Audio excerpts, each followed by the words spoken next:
हुई भगदड़ में हलाकतों पर रंजो गम का इजहार करते हुए वजीर आजम नरेंद्र मोदी ने मुआवजे का ऐलान किया है। मरने वालों के अहलखाना को 2-2 लाख रुपए दिए जाएंगे और जख्मियों को वजीर आजम के कौमी रिलीफ फंड PMNRF से 50,000 रुपए के मुआवजे का ऐलान किया गया है।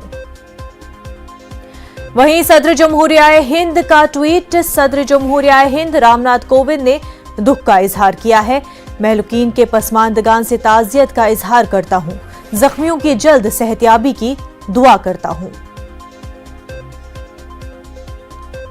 और मरकजी वजीर डॉक्टर जितेंद्र सिंह का ट्वीट भी आया है। सूरत हाल का जायजा लेने कटरा जा रहा हूं, मंदिर इंतजामिया से तफसीली बात करूंगा, वजीर आजम नरेंद्र मोदी को रिपोर्ट दूंगा।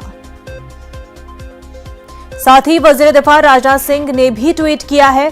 लिखते हैं, वैष्णो देवी हादसे से दिल को बहुत तकलीफ हुई है, लवाहिकीन से ताज़ियत का इजहार करता हूं, जख्मियों की जल्द सेहतयाबी की दुआ करता हूं।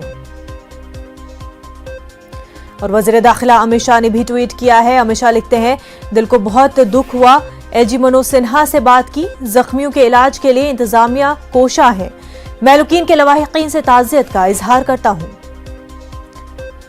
और साथ ही राहुल गांधी ने भी ट्वीट किया है। राहुल गांधी लिखते हैं, माता वैष्णो देवी मंदिर में मची भगदड़ अफसोसनाक है, महलूकीन के पसमानदगान के साथ हमदर्दी का इजहार करता हूं, जख्मियों की जल्द सेहतयाबी की दुआ करता हूं।